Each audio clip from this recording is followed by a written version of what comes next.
하나님 말씀 볼까요? 누가복음 9장 51절부터 62절의 말씀을 봉독합니다. 누가복음 9장 51절부터 62절. 예수께서 승천하사 기약이 참심해 예루살렘을 향하여 올라가기로 굳게 결심하시고 사자들을 앞서 보내시어 그들이 가서 예수를 위하여 준비하려고 사마리아의 한 마을에 들어가더니 예수께서 예루살렘에 향하여 가시기 때문에 그들을 받아들이지 아니하는지라. 제자 야고보와 요한이 이를 보고 이르되 주여 우리가 풀을 명하여 하늘로부터 내려 저들을 멸하라 하기를 원하나이까. 예수께서 들어보시며 꾸짖으시고 함께 다른 마을로 가시니라. 길 가실 때 어떤 사람이 여짜오되 어디로 가시든지 나를 따르리이다. 예수께서 이르시되 여우도 굴이 있고 공중의 새도 집이 있으되 인자는 머리 들 것이 없도다 하시고 또 다른 사람에게 나를 따르라 하시니 그가 이르되 나를 먼저 가서 내 아버지로 장사하게 하라 하옵소서. 이르시되 죽은 자들이 자기의 죽은 자들의 장사하게 하고 너로 가서 하나님의 나라를 전파하라 하시고 또 다른 사람이 이르되 주여 내가 죽길 따르겠나이다마는 나로 먼저 내 가족을 작별하게 하라 하소서. 예수께서 이르시되 손에 쟁개를 잡고 뒤를 돌아보는 자는 하나님의 나라에 합당치 아니하리라 하시니라. 아멘. 오늘 말씀의 제목은 하나님의 나라에 합당치 않는 자 하는 말씀을 가지고 우리가 한번 살펴보겠습니다. 오늘 주님께서 특별히 이제 이 주님이 이 땅에 예수님이 오신 근원적인 목적은 세상적으로 부귀영화를 누리는 또 로마의 악정 속에서 이스라엘을 해방시키려고 하는 그러한 주님으로 오신 게 전 인류의 구속자로 오셨어요. 그래서 예수님은 그 한정된 유대인들만 위한 예수가 아니라 전 인류를 죄악 가운데 구원하여 하나님의 자녀로 삼으시고 영원한 천국 백성으로 삼으시기 위해서 이 땅에 오신 예수 그리스도예요. 그러나 예수 그리스도 이 땅에 오셔서 친히 예수의 제자를 선택하시고 예수님의 제자와 함께 동행해 가시면서 예수님에 대한 깊은 뜻을 우리 제자들이 온전히 깨닫지 못하는 그러한 것들을 종종 봅니다. 오늘 본문 말씀 가운데 속에서도 오늘 보면 51절 예수께서 승천하실 기약이 참해 하고 그랬습니다. 승천하실 기약이 찼다는 얘기는 예수님이 앞으로 고난을 받은 후에 또 그 모함을 받아서 십자가의 그 현장 가운데 속에서 돌아가시고 무덤에 들어가셨다가 3일 만에 부활하시기 승천이 있고 하늘의 보호자 올라가는 이것이 앞으로 예수 그리스도가 달려가야 될 노들맥이었습니다. 그래서 예수님이 오신 근원적인 목적은 본인이 구약시대 때에 그 양과 동물을 되어서 희생의 제물이 되어서 그 피를 받아서 속죄의식을 한 것처럼 예수 그리스도가 십자가상에서 피를 흘려서 그 피가 예수의 한 몸을 들여서 예수 자신이 속죄 제물이 되어 전 인류를 구원하는 놀라운 사랑이 있었다는 것을 보습니다. 그래서 예수님께서 이제 이러한 과정, 이렇게 가야 될 그런 과정에 점점 다가오게 되어서 예루살렘으로 올라가게 하고 굳게 결심하시고 그렇게 말하고 있거든요. 예수님이 이 전체적인 노둠의 과정을 이제 예루살렘에 올라가서 예루살렘 안에서의 십자가를 지실 수밖에, 예수님을 향하여라 하는 말은 십자가를 향하여라 이런 뜻이죠. 예수님은 십자가를 질 수밖에 없는 그러한 것. 주님은 바로 이러한 일을 행해 나가시면서 제자들에게 같이 동행해 가는데 제자들은 아직까지 영적인 그런 시야가 열리지 못하니까 이런 것을 전혀 받아들이지 아니하는 것을 볼 수가 있습니다. 그래서 오늘 52절에 보면은 이제 예루살렘으로 가는 데에 돌아서 가면은 뭐니까 직선 사마리아로 오늘 52절에 사자들이 앞서 보내심에 그들이 가서 예수를 위하여 준비하시고 사마리아의 한 마을에 들어갔다. 오늘 예수님의 제자들을 먼저 보내서 예수님이 가실 그를 예비하도록. 그러니까 이 세상의 모든 일도 보면 우리가 국가의 대통령이 다른 나라를 방문하면 꼭 특사를 파송하죠. 특사를 파송했다는 것은 먼저 가서 어떻게 해야 되는 일들을 보는 거죠.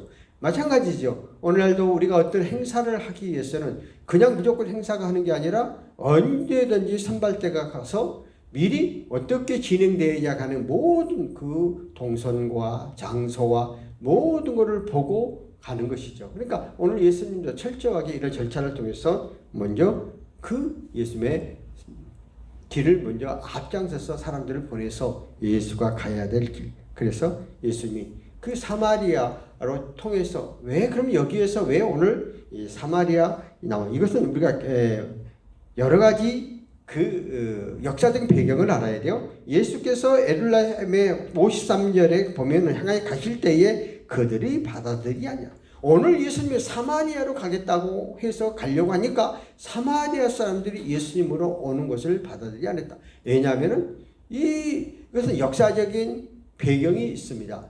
이스라엘은 솔로몬 이후에 남쪽과 북쪽으로 갈라졌습니다. 북쪽은 북이스라엘이고 남쪽은 유다였습니다.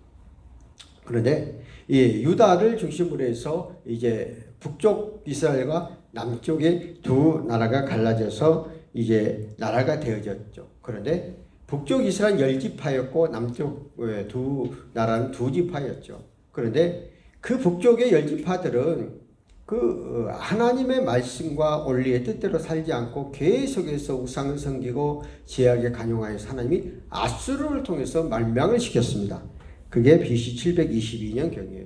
그러니까 이러다 보니까 이제 그 아수르라는 나라가 그 북쪽 이스라엘을 멸망시킨 이후에 어떤 정책을 쓰냐면은 그 유대인들은 동족 개념이 너무 강하니까 그 아수리인들이 엄청 들어왔고 호응열력을 만들어 버립니다. 그러다 보니까 이 남쪽 유다는 또 나중에 이제 바벨론에 의해서 멸망을 하는데 150년 이후에 멸망을 하게 되는데 그 남쪽 유다는 그래도 유대인의 전통성을 그대로 유지하고 있는 그런 상황이었습니다. 그리고 나중에 결국 남쪽 유다도 멸망을 해서 이제 다 이제 바벨론으로 끌어갔죠. 그러니까 북쪽은 아수르고 밑에 나라가 계속해서 중동 정권이 바뀌었으니까 그러다가 스르바돌에 의해서 BC 500년경에 포로 기한이 됩니다. 그리고 그때 예루살렘을 사로 이렇게 제거를 하는 가운데 속에서 사마리아 사람도 우리가 예루살렘에 제거를 하는 데 참석하겠다고 하니까 너희들은 혼혈족이야. 전통적인 유대인이 아니야. 아주 배격을 해버리고 아예 참여를 못하게 하고 오히려 나중에 가서 그 한때 당장 로마 지배 바로 전에 유다가 잠깐 막갑이라는 사람이 통치한 시대가 있었는데 그때 북쪽에 자기를 별도로 그리신 산에 그 하나님의 성전을 짓고 섬겼는데 그가 다 허물어 버리는 거죠. 그러다 보니까 완전히 적대 관계가 돼가지고 이제 세월이 흘러서 예수님 당시에 그 사마리아 사람과는 서로 상종을 하지 아니하고 그리고 예루살렘에 올라오면 사마리아 직선거리로 오지 아니고 빙 돌아서 예루살렘을 갈릴리에서 예루살렘으로 올 때에 직선코스로 금세 오는데 거기를 피해서 돌아서 오는 이러한 것들이 관리가 됐죠. 같은 민족이었는데도 불구하고 정치적인 개념 속에서 이제 서로 상종도 않고 있는 서로 아예 그냥 서로 아예 뭐라고 그래요? 그냥 이 상종도 안 하면 서로 간에 그냥 아주 서로 죽일 놈들 이런 생각에 갖고 있는 이런 시대였었어요. 그러니까 사회적 배경이 그런데도 불구하고 예수님은 이러한 모든 예수님의 근원적인 목적은 전 인류를 구원이었지 유대인만의 구원이 아니었기 때문에 오늘 핍박하고 모두 교훈은 그 사마리아로 가게 되어지는 것을 볼 수가 있는 것을 볼 수 있습니다. 오늘 이것을 통해서 우리에게 주어진 교훈이 뭘까? 오늘도 우리의 삶 가운데 속에서 내가 어떠한 것들을 갖고 내 것만 최고라고 생각하는 그런 경향들이 너무 많단 말이에요. 이런 것을 통해서 우리에게 주어진 교훈점을 한번 발견해 보겠습니다. 첫 번째는 사람들은 모든 종교 지도자들 견해가 자기들이 가지고 있는 견해와 일치하기를 바란다는 것이죠. 자, 그래서 우리 교단에 파들이 엄청 많이 있잖아요. 근데 우리가 성경을 보는 관점 속에서 각각 보는 관점이 조금씩 다를 수가 있어요. 그런데 자기가 느끼고 자기가 알고 자기가 체험하고 자기가 보는 관점만 주장하는 거예요. 다른 사람의 것은 조금도 인정하지 않는 거죠. 오늘날 우리 지도자들도 그러한 부분들이 너무 많지요. 오늘 지도자가 돼서 한 리더로 이끌어가면은 모든 것들 중용하고 모든 것들을 받아들여야 되는데 자기 것을 자기가 주장하고 자기가 갖고 가는 것이 최고라고 생각하여 상대방을 전혀 이해하지 못하고 받아들이지 않는 이런 생각 속에 살아가는 모습들. 오늘 시대에 와서 더욱더 더 그런 것 같아요. 왜냐하면은 자기밖에 모르잖아요. 나에게 조금도 손해나지 않으려고 했잖아요. 내가 조금 더 선하게 나지 않으려고 하는 세계 속에 살다 보니까 놈을 포옹하지 못하고 안지. 또 이러한 것들이 사회 전반적으로 이러한 것들이 흘러. 또 교회 안에서도 수없는 교파들이 많이 생겨서 목사님들이 또는 종교 지도자들이 우리 교회만 최고고 우리 교파만 최고고 내가 믿는 것만 최고라고 주장을 하다 보니까 점점 갈등 구조가 많이 나가고 있지 않은가 생각합니다. 예수 그리스도 안에서 예수님의 성부, 성자, 성령의 삼위일체를 믿고 분하지 않으면 약간의 생각하는 차원이 다른다 할지라도 배격하고 정지하고 판단하면 안 된다는 거죠. 모든 것들을 수용할 줄 아는 그런 삶들이 되어져야 되는데 오늘 우리 사회에 이것이 부족한 것 같아요. 그러다 보니까 점점 갈등 구조 속에서 바로 오늘 그 예수님 당시에도 그랬다는 거예요. 그러니까 전 인류가 다 제2의 속성을 갖고 있기 때문에 이러한 부분들을 해결하는 게 너무나 어렵고 힘들다 하는 그런 부분들을 한번 생각해 보면서 저도 이제 우리 교단 안에서 내가 이제 목사님들을 많이 상대하잖아요. 우리는 지금 요즘 우리 교단 안에 목사님들이 오시는데 보면은 전부 파가 다르잖아요. 왜냐하면 우리는 대한민국 장로회 우리 백성측인데 백성측 교단 통합 작업을 하다 보니까 하여튼 성결교, 감리교, 통합, 합동 아주 조그만 교단 천차만별이야. 그러다 보니까 각자 생각하는 것들이 엄청 많아요. 근데 주장하는 것들을 들어보면 그걸 다 어제 같은 경우에도 사실은 내가 전화를 했고 몇 번 해서 또 누가 소개를 해서 소리를 내니까 막혀요. 전혀 무슨 말인지를 못 알아들어요. 아니 또 해필 바쁜데 토요일날 보자는 거야. 자기는 시간이 없대. 그 보니까 큰 목회도 안 돼. 시간이 없대. 그래서 내가 토요일날 10km 출근을 했어요. 그 한 사람 때문에 소리 또 안 갖고 왔어. 그 말로만 막 하는 거야. 그럼 이게 안 되는 거잖아요. 그러니까 내가 다 보내주고 다 했는데도 근데 자기 주장만 하는 거야. 그래서 그 소개해 준 사람한테 전화해서 또 자기 회장 시켜달래. 회장을 내가 봤을 때 그 사람 회장 시켰다가는 완전히 이건 통합을 못 시키는 거죠. 왜냐면 자기 혼자만 생각, 자기 주장만 갖고 있으니까. 그 내가 나를 속여서 전화했고, 야 소개를 해도 제대로 해야지. 이미 기본이 틀렸다. 내가 해놓고 이야기를 해놓고 그랬지만은 어쨌든 우리는 이런 작업, 이런 거 서로 이해하고 서로 감싸줘야 되는데 이게 이 당시에도 바로 완전 배척해버리는 이런 시대. 두 번째는 만약 어떤 교리가 자기들이 이기적인 생각과 일치하지 않을 경우에는 그들의 가르침이 쉽게 배척해버리는 경향이 있다. 내가 생각하고 주관하는 게 교회 안에서는 그런 게 굉장히 많거든요. 먼저 예수 그리스도를 믿는 우리 각자 하나님 주시는 것이 많아요. 근데 그 사람이 믿음에 있어서 나하고 안 맞아. 그럼 상대도 안 해버리고 아예 이야기도 안 됐네. 먼저 믿는 우리가 포궁하고 안고 싸매고 감싸고 해줘야 된다는 것이죠. 세 번째는 만일 어떤 종교 지도자가 혹은 어떤 교리나 자기들과 반대파를 지지한다면 대부분 경우 그것은 정확하게 알아보려고 하지 않고 배척해버리고 만다는 것이죠. 그러니까 사람들은 자꾸 이렇게 말을 들어요. 누가 그랬더라 하면은 그 말을 듣고는 그냥 내가 확인도 안 해보고 정죄 판단을 해요. 저도 처음에는 그런 실수를 많이 했어요. 내가 사무총장 하다 보니까 얼마나 말들이 많이 와요. 그러면 상대방만 말 듣고 그 사람을 이렇게 정죄하고 판단하는 경우가 많이 있었어요. 근데 나중에 그 사람의 말을 들어보면은 아니야. 내가 정말 그러니까 모든 사람의 말의 기준은 자기 중심이야. 그러니까 다른 사람께 그 사람을 배격하기 위해서 자기가 꾸며가지고 자기 중심의 말을 해. 양쪽에 다 들어봐야 돼요. 그러니까 요즘에 와서는 제가 이제 그런 부분에서 많이 넓혀져서 누가 와서 무슨 말을 해도 알았어. 그래서 아니다 할 수는 없으니까 대답만 하고 또 상대방이 들어보고 회에서 양쪽을 다 들어보고 또 제3자의 딱 하나만 들어보면은 양쪽과 상자의 말을 들어보면은 정확하게 판단이 나오더라고요. 그런데 오늘날 그러지 못하잖아요. 그러니까 나도 물론 지금까지 달려오면서 실수 못하겠어요. 엄청나게 많이 했고 내가 늘 기도를 하면서 나로 말 한마디로 인해서 나와 관계 속에서 상처받는 사람 없게 되는 늘 기도를 하는데 사람을 대하다 보니까 또 내가 무의식 중에 또 말하면 잘못해서 상처받는 게 얼마나 많이 있을 수 있어요. 그래서 내가 그렇게 안 하려고 말씀하는데 오늘도 이 말씀 보면 오늘 우리의 사회 속에 얼마나 그러다 보니까 서로가 종교 안에서도 똑같은 기독교를 믿으면서도 합이 안 되고 내 주장만 하고 내 교회만 주의하고 나만 주장하는 이런 그러니까 이 포옹하는 그런 능력들이 상실된 것 같아요. 그리고 네 번째는 자기 자신의 편견과 이기심 때문에 오늘 사마대인이 예수를 배척했던 것처럼 오늘 우리의 삶 속에서도 그러한 일이 허다 많다는 거예요. 내 생각과 안 맞아버리면 완전히 거부해버리는 이런 일들, 이런 것들을 우리는 우리의 삶 가운데 속에서 정말 한번 깊이 생각해 보아야 되는, 오늘 그리고 계속해서 이게 보면은 야고보와 요한의 편표함에 대해서 예수님이 책망을 합니다. 자, 오늘 그래서 사마리아 사람들이 예수님이 그걸 못 오게 하니까 오늘 보면 보세요. 뭐라고? 52절에 사들을 앞서 보내심에 그들이 자 54절에 볼까요? 제자 야고보와 요한이 이를 보고 이르되 주여 우리가 불을 명하여 하늘로부터 내려 저들을 멸하려 하기를 원하시. 오늘 예수님께서 사마리아로 가겠다는 사마리아에 막으니까 오늘 성질이 급한 이 우리라고 그런 뜻을 갖고 있잖아요. 그냥 거기에 예루살렘에 가는 우리를 막기 때문에 사마리아 그냥 불똥을 내려갖고 다 멸해버리자, 이렇게 극단적인 이야기를 하지 않습니까?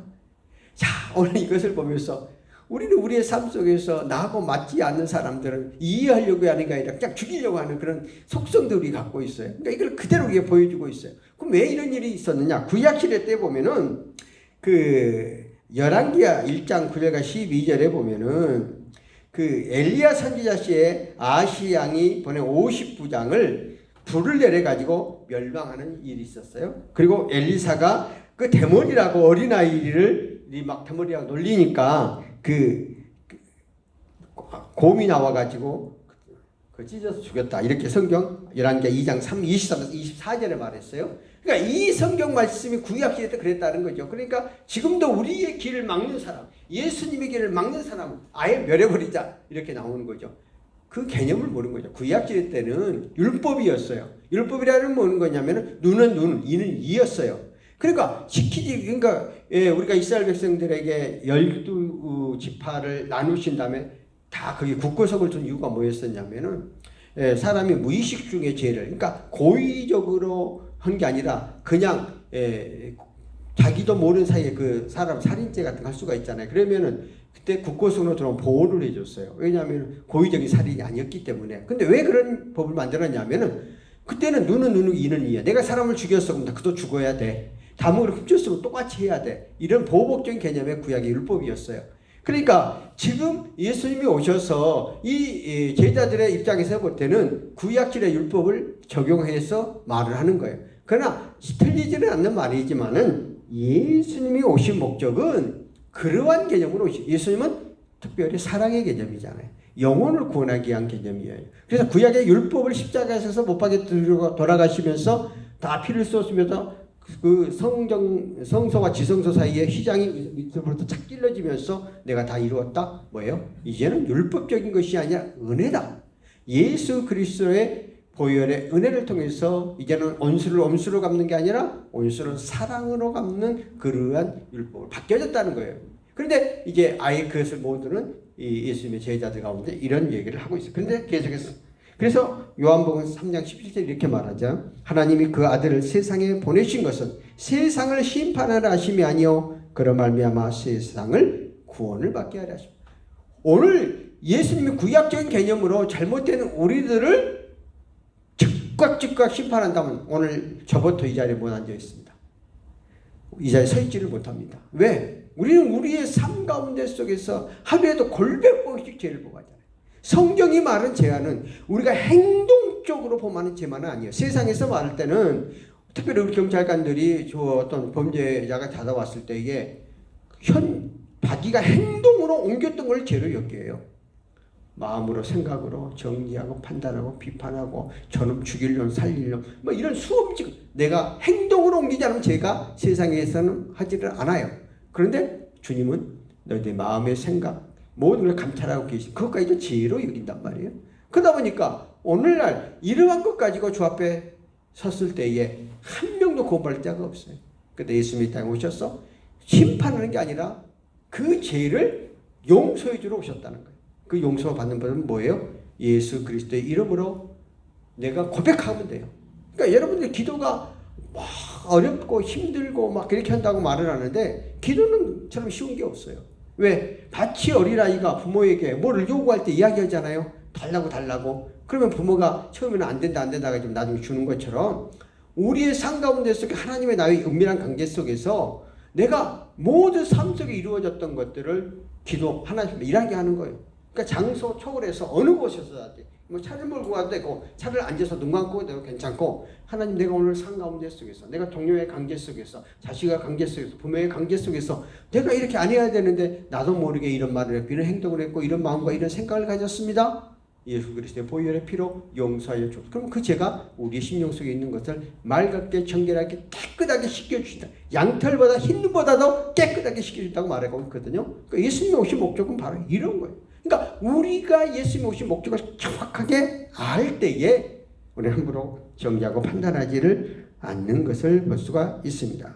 그래서 이제 오늘 본문 9장 55절에 예수께서 돌아보시고 꾸지르시고 했단 말이에요. 뭐 제자들에게 야 그러면 안 돼. 지금은 그런 시대가 아니야. 지금은 사랑이 해야 되지. 함부로 불이 내리고 임하고 내 말한다고 막 정죄고 판단하고 죽여버리면 이런 것은 예수님 없이 목적이 아니다 하는 거예요. 오늘도 우리는 교회 안에서 이러한 일들이 얼마나 많이 벌어지고 있어요. 정말 오늘 우리 안에서 서로 사랑하면서도 나하고 어떤 상대가 맞지 않으면 감히 정죄하고 판기 안 하고 모함하고 한쪽에 그냥 힘들게 만들어버리고 이러한 일들이 얼마나 많이 있는가. 또 오늘 교회 안에서도 뭐 예수 그리스도를 믿고 내가 뭐 목사가 축복권을 갖고 있다. 나한테 기도봐야 복 없고 나한테 뭐 네 교회를 떠나면 저주가 내린다. 막 이렇게 함부로 말하는 경우도 있잖아요. 이런 것은 절대적으로 우리가 안 된다 하는 것들에 대해서 다시 한번 기억하시면서 가장 중요한 것은 예수 그리스도가 오셔서 모든 은혜 안에 사랑으로 삶 속에 감싸주고 안고 싸매주는 그러한 그 믿음의 신앙을 가져야 돼. 그래서 오늘 제자들에게 그러면 안 된다 하고 오늘 꾸짖고 있는 그런 모습을 온수를 내 몸같이 사랑하라는 그의 말씀을 다시 한번 우리에게 말씀을 하고 있습니다. 그러면서 이제 주님께서 57절부터 쭉 말씀을 하면서 이제 오늘 제자의 길 하나님을 의지하고 따라가는 사람들이 어떻게 살아가야 하는가 삶의 원리에 대해서 말씀을 하고 있습니다. 보면 첫 번째 보면 그대들은 나를 따르려거든 그것을 뒤따지는 희생을 생각하고 청빈과 고난을 각오해야 된다 하고 말합니다. 그래서 오늘 그 58절에 보실까요? 예수께서 이르시되 여우는 굴도 있고 공중의 새도 집이 있으되 인자는 머릴 곳이 없도다 하시고. 자, 그 말씀은 무엇이에요? 오늘 하나님의 일을 하고 예수 그리스도의 일을 하는 사람들은 우리의 삶을 살다 보면은 예수를 따르는 사람들은 모든 것들이 세상적인 기준에 두지 말고 하나님의 말씀의 기준에 의해서 예수님이 행하는 그 말씀을 갖고 가라는 것이죠. 우리 인생 가운데 속에서 우리는 이 세상은 엉겁기와 같은 인생을 사니까 마땅히 전쟁터와 같은 그런 삶을 우리의 삶 가운데 영위해 갑니다. 그런데 내가 예수 그리스도를 믿고 의지하는 우리들이 내가 예수님의 자녀가 됐고 예수님의 천국 백성이 되었다는 확고함이 있으면은 이 험하고 이리 설치고 저리 설치는 산 가운데 속에서 예수 그리스도를 바라보며 바른 가치관을 갖고 살아간다는 거예요. 그래서 예수님께서 오늘 야 세상에 봐라. 여우도 굴이 있어서 자기 집이 있고 새도 자기가 거처하는 집이 있는데 우리들은 나그네 예수님의 제자들은 그냥 돌아다니면서 복음을 전하고 올바로 거처가 올바른 집도 없지 않느냐.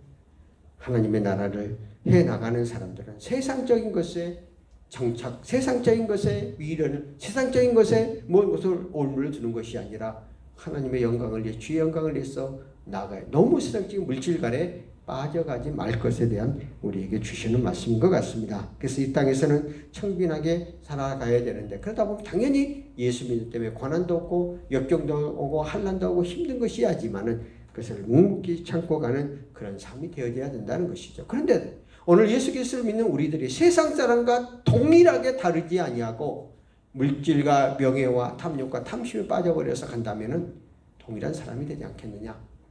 오늘 살아가는 우리의 삶 가운데 속에서 나누고 베풀고 선을 행하는 그러한 삶들을 요즘은 베푸는 것도요 욕먹는 그런 시대래요. 제가 이제 요즘은 그래서 내가 원래 습관상 제가 이제 월급을 받은 것은 우리 생활을 하지만은 제가 어느 순서에 가면 뭐 좀 사회 받으면 그건 대부분 써요. 그러니까 막 밥도 사주고 막 하니까 또 이상한 소문을 퍼뜨리는 거 하는 것도 그걸 못하는 사람들이 그래 어제도 그 얘기를 들으면서 참 야, 참 희한한 세상이다 그런 생각을 들어요. 자기는 못하니까 이 상대방을 이렇게 모함하는. 그러니까 나는 끊임없이 이제 이렇게 유랄유처럼 이렇게 돌아가는 그런 시스템을 갖고 있으니까 이제 그렇게 하는 거. 나는 그걸 내 체험하기 때문에 그렇게 하는 거예요. 어디를 가든지 빈손으로 간 적이 없거든요. 그러니까 이렇게 가는 거거든요. 그래서 근데도 불구하고 자기가 못하는 사람들은 이제 막 뭔다 막 이상하게 이제 이렇게 하는 그런 것을 볼 수 있어요. 근데 예수 그리스도를 믿고 이제 가는 사람들은 정말 삶 가운데 속에서 나눔을면서 베풀면서 정말 주님의 세상적인 가치를 갖고 살아가면 안 된다는 거예요. 두 번째는 우리가 성도, 우리가 세상을 어떻게 일보다 주의를 우선순위를 해야 된다. 오늘 59절에 보면 또 다른 사람들에게 나를 따르라 하시니 그가 이르되 나를 먼저 가서 내 아버지를 장사하게 하라 가옵소서. 계속해서 이제 그 60절에 가면 이들의 죽은 자들이 자기의 죽은 자들을 장사하게 하고 너는 가서 하나님의 나라를 전파하라 하고. 자, 이제 한 이제 장사 이야기를 나왔어요. 이제 부모가 장사가 나왔는데, 그러니까 내가 주의를 하는 사람이 이거 장사 났다 주의를 때려치고 그 외에 가면 안 된다는 그런 얘기죠. 어딘가요? TV를 제가 잠깐 보고 있는데요. 어느 한 강사의 이야기를 듣고 깜짝 놀랐어요. 자기가 그 웃음 치료하는 그런 강사 중에 하나인데 그 회사들마다 가서 힘들고 어려운 회사들에게 사원들에게 그 말을 그들의 힘과 용기를 한 100여 명 모이는 회사인데 사장님이 연락 와가지고 우리 직원들이 힘들고 어려웠으니 우리 힘과 용기를 달라고 했다는 거예요. 그래서 이제 딱 그 시간 약속을 잡아가지고 거기를 지방을 가기로 했는데 갑자기 아버님이 소천을 했다는 거예요. 약속을 딱 잡혔는데 엄청나게 고민을 했대요. 그 장래의 아버지가 사시는 데는 제주도인데, 근데 그 100명이 나를 기다리고 있는데 내가 오늘 장례에 있다고 그 사람들이 사모해서 잡아놨는데 이 스케줄을 캔슬하고 장례식장을 먼저 달려가. 이걸 하고 가. 그러다가 아니지. 그래도 100명이라는 사람이 나를 기다리고 있는데 그 사람들에게 내가 말을 하고 장례식장에 가야지. 아버지. 그러고 나서 거기 내려갔대요. 그런데 그런 마음이 심령이 그런 상태 속에 갔으니까 이야기를 해도 이야기가 신나게 안 나오더라는 거예요.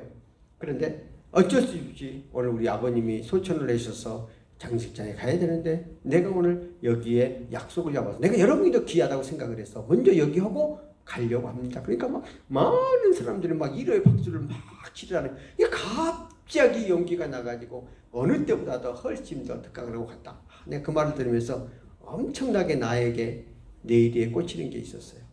내가 목사인데 내가 어떤 상황이 생겼으면은 내가 주의 영광을 위해서 먼저 선택할까? 내게 어떠한 이익되는 것을 먼저 갈 건가? 이런 게 내 머릿속에 싹 지쳤어요. 나는 어떻게 선택해야 되는가? 내가 목사인데 하나님의 일을 나는 우선적으로 가야 되는 사람 가운데 하나인데, 이게 내 마음속에 어제 그 사람의 말을 들으면서 내가 그걸 깨달았어요. 그러니까 오늘도 마찬가지죠. 제가 하는 게 가장 우선순위, 저는 목사로서의 사람의 영혼을 구원한다. 그러다 보니까 제가 쉬는 낮이 날지라도 목사님들이 원하면 제가 나가요. 왜? 오직 있으면은 자기가 내가 쉬는 사람 시간이 알면서도 나한테 올까 하는 생각을 많이 해요. 그리고 저한테 전화를 오는 것들은 내가 이제 예배나 강의 시간에는 나중에 시키면은 내가 안 받고 다 전화를 합니다. 왜 그러냐면 나한테 전화를까지 할 때는 90% 이상 80%는 다 뭐 도와주려고 한 사람이 아니다. 도움을 요청하는 사람들이거든요. 그러다 보니까 제가 해서 어떤 내가 미약하지만 내가 그 존재로 쓰임받아야 된다고 생각을 하니까 내가 그러다 보니까 우리 집사람이 있지만은 제가 밥을 아침밥 외에는 전심 저녁을 집에서 먹는 게 1년 365일 동안 아마 3분의 1도 안 될 거예요. 왜 이렇게 해가 내가 그냥 가만히 편하게 있고 나는 그 업무 나하고 아니니까 나하고 상관없으니까 그 누구한테 하세요 뭐 이렇게 할 수도 있어요. 그런데 나한테 그럼 오직 했으면 나한테 왔을까? 그럼 내가 해결해 줘야지 하는 이런 생각을 갖고, 그러니까 내가 스스로 나를 복구해서 가는 거죠. 근데 왜 그럴까? 성경을 통해서 그래도 내가 목사니까 나한테 이야기할 때 이게 하나님의 가장 우선순위를 주의를 하는 것을 도와줘야 되겠다는 생각을 갖고 있는 거거든요. 오늘 지금 주님 우리에게 이렇게 말하는 거예요. 세상에서 세상적인 것을 바라보면은 못한다는 거예요. 그러나 주의 뜻을 바라보고 나가. 먼저 우선순위죠. 그러니까 우리들은 주일날이면 가장 먼저 우선순위가 뭐예요? 예배가 우선순위예요. 그러니까 예배 드리고 그 다음 일을 해야 되는 거예요. 그러니까 저 같은 경우에는 주일날은 절대적으로 어디 안 가죠. 왜? 이제 믿음이 없는 사람, 특별히 근적 같은 사람 막 오면은 축의금, 부의금 먼저 붙여주면 되는 거예요. 그리고 주의 일이 우선순위고, 토요일 날도 마찬가지예요. 토요일 날도 목사님하고 약속되어 있는 것은 내가 아무리 가까운 사람도 축의금 토요일 날 안 갑니다. 거기다가 축의금, 부의금 먼저 붙여주고 말하는 거지.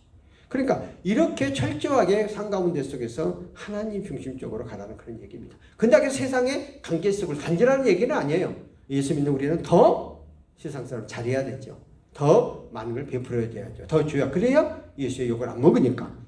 이제 세 번째로 뭐라고 했냐면은, 처음 자발적으로 주님을 따르겠다고 제안했으나 그 위에 조건을 제시한 사람의 조건을 달지 말라. 보세요. 오늘 61절에 보면 또 다른 사람이 이르되 주여 내가 주를 따르겠나이다. 나로 내가 먼저 내 가족을 작별하게 허락하소서. 62절에 보면 주께서 이르시되 손에 챙기를 잡고 뒤를 돌아보는 자가 하나님의 나라에 합당치 아니한다 하십니다.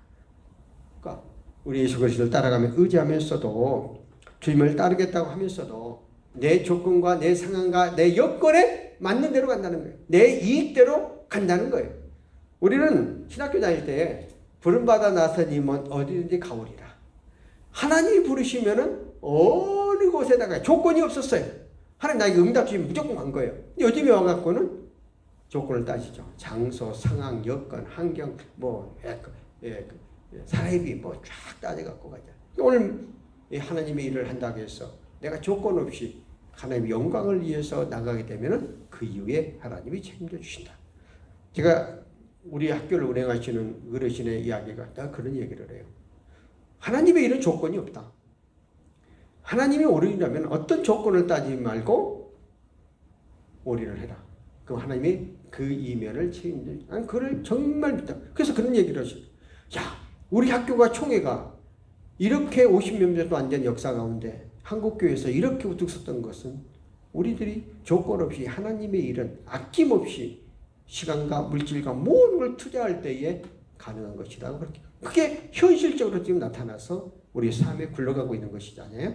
그런데 그런 것을 명심하면서 저도 그 조그만 미랄이지만 이런 삶 속에서 이런 말씀대로 순종하고 따라가려고 하는 생각을 갖고 있어요. 그러다 보면 하나님이 나의 미래와 나의 앞날을 책임져 주시고 붙잡아 주시고 이끌어 주신다는 것은 확신을 갖고 있거든요. 그러니까 지금도 내가 지금 이제 다 세상에서 은퇴할 나이잖아요.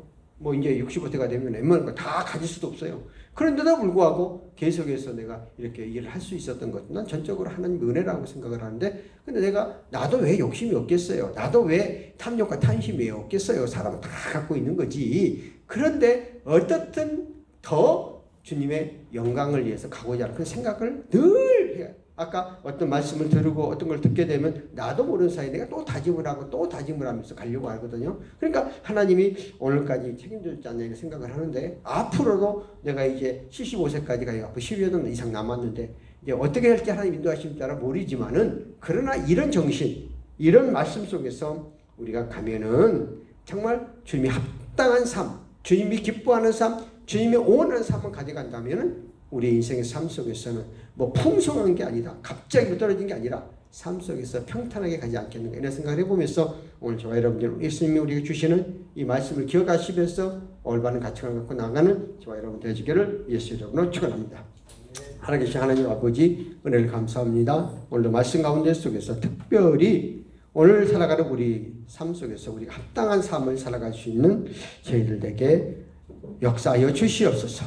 내 욕심, 내 탐심, 내 탐욕대로 살아가는 것이 아니라 하나님의 원리대로 믿고 의지하고 나가는 저희들 삶들에게 붙잡아 주시고 이끌어 주시옵소서.